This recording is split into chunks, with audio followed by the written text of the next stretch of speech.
சுயமரியாதையும் தந்தை பெரியாரும். இந்த நாட்டில் தன்மான போர், உரிமை போர் முழக்கம் வேறிட்டு ஒலிக்கிறது. பகுத்தறிவு சூரியன் சுடர்விட்டு விளங்குகின்றார். தமிழர்கள் நெடுங்கால உறக்கத்திலிருந்து விழித்துவிட்டனர். தனது நாட்டை, தனது மொழியை காக்க முன்வந்து நிற்கின்றனர். தனது நாட்டில் கண்ணும் கருத்துமாய் இருக்கின்றனர். தமது முன்னோர்களின் வீரச் செயல்களை தனது அறிவு கண்களால் கண்டு மகிழ்கின்றனர். தங்களது இன்றைய நிலையை நினைத்து நாணமடைகின்றனர். நாம் சுயமரியாதை பெற வேண்டும் என்பதற்காக ஒன்றாய் கூடுகின்றனர். அதற்கான நடவடிக்கைகளையும் முன்னெடுக்கின்றனர். இதெல்லாம் சுயமரியாதை பற்றி தந்தை பெரியார் அவர்கள் நமக்கு பல விஷயங்களை சொல்லிவிட்டு சென்றுள்ளார். நாம் முதலில் சுயமரியாதை பெற்றால்தான் அரசு உரிமைகளை பெற முடியும். அதற்கு நாம் முதலில் சுயமரியாதையை பெற முயற்சிக்க வேண்டும். மூட நம்பிக்கைகளையும் முட்டாள்தனத்தையும் விட்டுவிட்டு நாம் சுயமரியாதை பெற்றால்தான் ஆட்சி செய்வதற்கு தகுதியுடையவர்களாகும். உயர்வு தாழ்வு என்ற பிரச்சனை இந்த உலகில் என்று இல்லாமல் இருக்கிறதோ அப்பொழுதுதான் நாம் சுயமரியாதை என்ற சொல்லையே நினைத்து பார்க்க தகுதியுடையவர்களாகும்.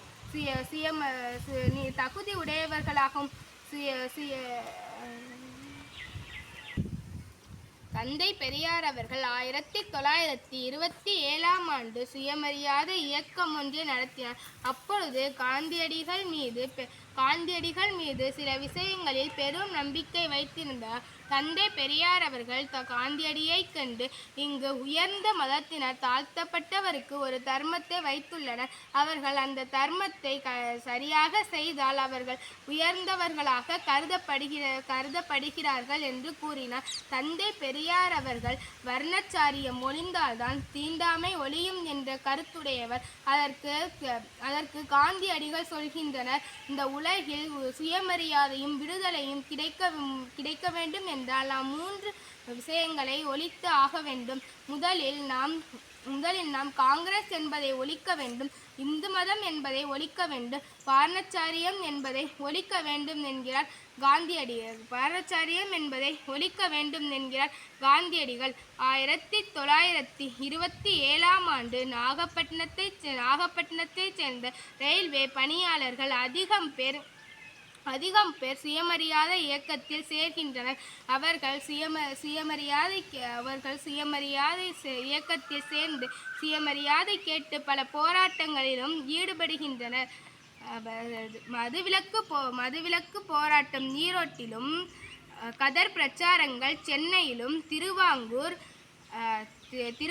தீண்டாமை ஒழிப்பு விலக்கு போராட்டம் போன்றவற்றிற்கு மக்களிடையே சுயமரியாதையை கொண்டு செல்ல தந்தை பெரியார்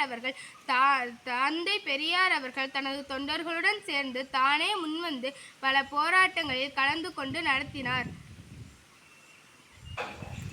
மனிதனுக்கு மனிதன் வேற்றுமை உணர்வுடனும், வகுப்புக்கு வகுப்பு பிரிவினையுடனும் பிறப்பிலே உயர்வு தாழ்வு கொண்டிருக்கிறார்கள்.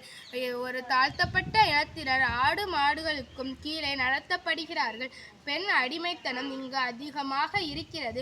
இதையெல்லாம் தடுப்பதற்காக தான் தந்தை பெரியார் அவர்கள் சுயமரியாதை இயக்கத்தையே கொண்டு வந்தார். பார்ப்பனர்கள் தேசப்பந்து என்னும் சுயமரியாதை கொள்கைகளை வெளியிட ஒரு நாளிதழை கொண்டு வந்தார்கள். ஆனால் முதலில் சுயமரியாதை கொள்கைகளை வெளியிட கொண்டு வந்த நாளிதழ் குடியரசு மட்டுமே. தமிழ்நாட்டிற்கு தந்தை பெரியார் அவர்கள் தேசமுற்ற போராட்டங்கள் நமக்கு ஆச்சரியமூட்டுவதாக தான் இருக்கும். தந்தை பெரியார் அவர்கள்